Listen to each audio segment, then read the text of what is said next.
뉴스를 배달해드리는 YTN 뉴스라이더 함께하고 계십니다. 경희대학교 철학과 전공 수업에서 나왔던 발언 몇 가지를 좀 짚어볼게요. 자, 일제강점기를 이렇게 설명했습니다. 일제 침략의 큰 책임은 조선에 있다. 고종 황제가 뒷돈을 받고 나라를 팔았다.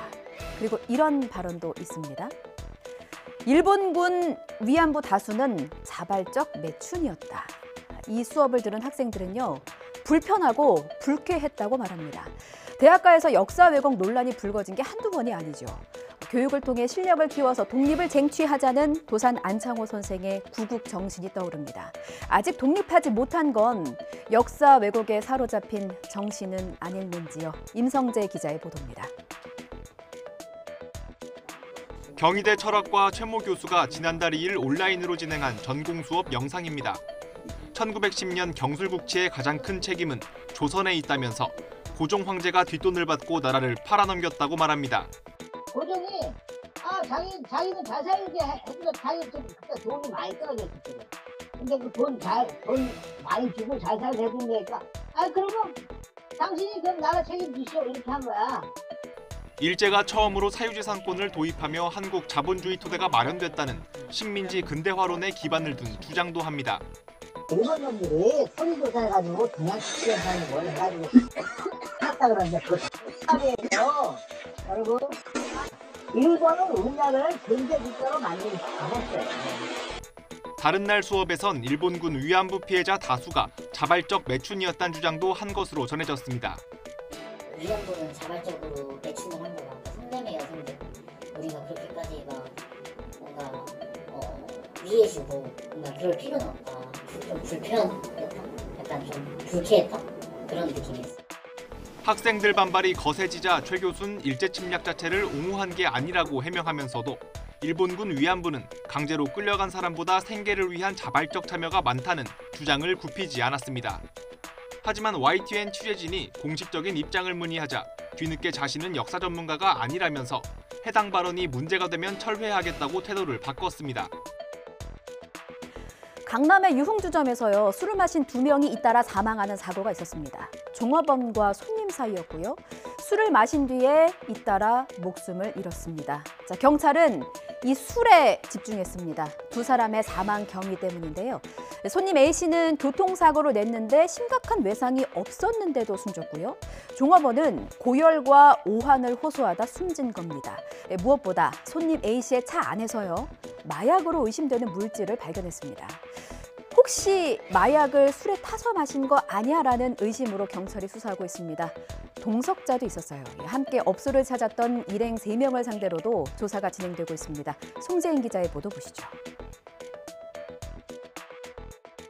이른 아침 서울 역삼동 공원 입구가 경찰 차량으로 가득합니다.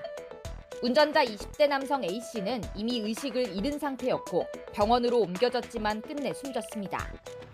그로부터 3시간쯤 뒤 또 다른 사망 신고가 접수됐습니다. 유흥업소에서 일하는 20대 여성 B씨가 퇴근 뒤 자택에서 고열과 오한을 호소하다 숨졌다는 내용이었습니다. 경찰은 A씨가 함께 있던 B씨 술잔에 마약을 탄 것으로 추정하고 있습니다. 경찰은 A씨와 B씨의 부검을 의뢰하고 A씨와 함께 업소를 찾았던 일행 3명을 상대로 마약 정황을 조사하고 있습니다. 이번 달부터 전기요금이 오르죠. 어떻게든 아껴보려 하지만 아낄 수가 없는 곳들도 있습니다.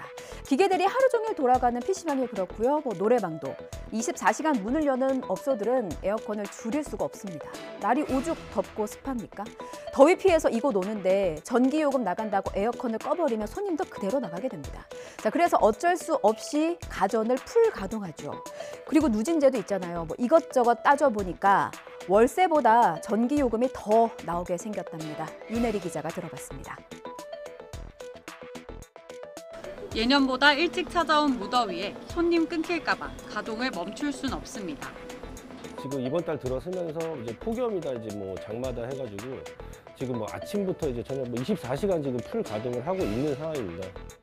좌석 80여 개 규모의 매장 월세가 300만 원 초반인데 지난달 전기요금은 200만 원 넘게 나왔습니다. 에어컨을 절반만 켰는데도 이 정도니 전기요금이 오른 상황에서 풀가동하는 이달엔 얼마나 나올지 한숨부터 앞섭니다. 홍대에서 24시간 코인 노래방을 운영하는 경기석 씨도 이번 달 청구될 전기요금 고지서가 걱정입니다. 누진세가 불가동하게 되면 붙거든요. 그렇게 되면은 최소 150에서 그 이상 나올 거로 예상이 되고 있어요. 저희가 전기세가 오르는 거에 대해서 굉장히 좀 부담이 많이 되고 우려스럽고. 정부는 한국전력의 누적된 적자 문제 해결을 위해 전기요금 인상이 불가피하다는 입장입니다. 전기를 많이 사용하는 24시간 업종은 차등요금제를 적용해달라는 목소리도 나옵니다. 기름값도 하늘을 찌르듯 올랐습니다. 그래서 정부는 7월부터요 유류세를 내렸습니다. 37%나요. 그런데 기름값은 왜 그대로일까요? 자, 오늘 내릴까 내일 내릴까 주유소 가격표 보면서 주유를 좀 차일피일 미루다 보니까 저도 기름이 딱 한 칸이 남았더라고요. 아마도 저 같은 분들 많으실 것 같습니다. 그래서 정부가 합동 점검반을 꾸려서 현장 점검에 나섰습니다. 종로, 구로, 서초 이 고가 주유소 세 곳을 가봤어요. 리터당 2,598원? 세금 내려줬는데 기름값 왜 안 내립니까? 자, 주유소는 뭐라고 답했느냐면요.